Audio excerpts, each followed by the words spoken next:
अखिलेश यादव और राहुल गांधी दोनों अव्यवस्थाओं पर और वीआईपी मूवमेंट को इस भगड़ के लिए जिम्मेदार मानते हैं। क्या वाकई में ऐसा था? क्या वाकई में वीआईपी मूवमेंट और अव्यवस्थाओं की वजह से भगड़ मची है? इन सवालों के जवाब ये रिपोर्ट आपको देगी। उठिए उठिए, स्नान करिए और ये आपके सुरक्षित रहने के लिए बहुत आएंगे और भगदड़ मचने की संभावना है। आप पहले आ गए हैं तो आपको सबसे पहले अमृत मिल जाना चाहिए।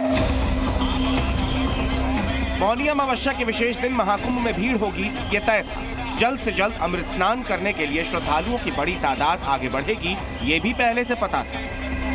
यहाँ वजह है कि महाकुंभ की तैयारियां और सुरक्षा में जुटे एक एक अधिकारी अपनी पूरी ताकत के साथ किसी भी अनहोनी को टालने की पुरजोर कोशिश में जुटे थे। लेकिन तमाम प्रयासों के बाद भी एक क्षेत्र में हादसा हो गया।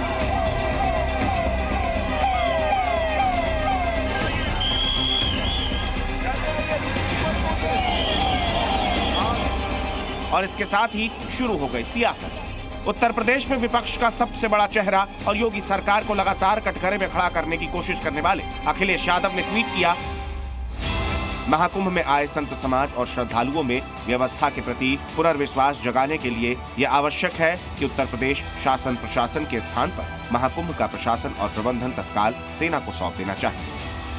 अखिलेश यादव ने महाकुंभ मेले की व्यवस्था पर सवाल उठाया, सीएम योगी की तत्परता और तैयारियों पर उंगली उठाई। व्यवस्था की कमी रही है वहाँ पर, जबकि ये कह रहे थे अंतर्राष्ट्रीय व्यवस्था होगी, तो वो व्यवस्था कर नहीं पाए, तो इनकी व्यवस्था फेल रही है। लेकिन इस महाआयोजन को लेकर व्यवस्था का लेवल क्या है, ये हम आपको बताते हैं। करीब 4000 हेक्टेयर क्षेत्र में बसे महाकुंभ नगरी को 25 सेक्टर्स में बांटा गया है। इसमें 56 थाने और 144 चौकियां बनाई गई और सुरक्षा बलों के करीब 40,000 जवान तैनात हैं। हर थाने में साइबर डेस्क है, civil police, PAC, STF, home guard, defence और एनजीओ की पूरी फौज मुस्तैद है। महाकुंभ की व्यवस्था में 50,000 से ज्यादा लोग सुरक्षा व्यवस्था संभाले हुए हैं। महाकुंभ में 7 स्तरीय सुरक्षा व्यवस्था है, जिनमें एनएसजी कमांडो और यूपी पुलिस के जवानों की तैनाती। इन सब के अलावा महाकुंभ में हाईटेक टेक्नोलॉजी की भी पूरी व्यवस्था है। एआई कैमरे, फेस रिकॉग्निशन कैमरे, सीसीटीवी कैमरे, ड्रोन, नदी के अंदर 8 किलोमीटर तक डीप बैरिकेडिंग और हेलीकॉप्टर से निगरानी की व्यवस्था है।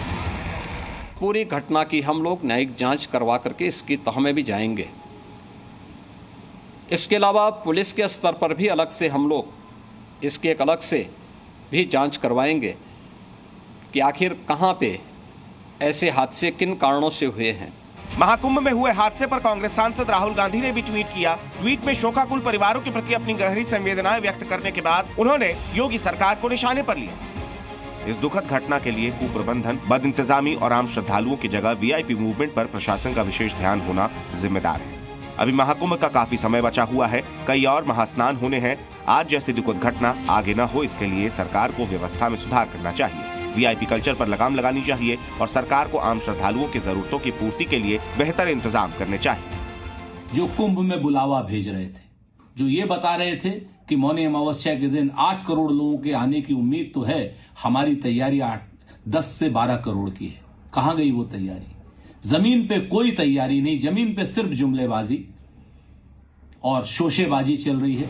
लेकिन राहुल गांधी ने मौनी अमावस्या के मौके पर जिस वीआईपी मूवमेंट का जिक्र किया, उसकी हकीकत आप ग्राउंड जीरो से जान लीजिए। मौनी अमावस्या के मौके पर आज प्रयागराज की कुंभ पुलिस ने वीआईपी मूवमेंट को पूरी तरह से बंद कर दिया था।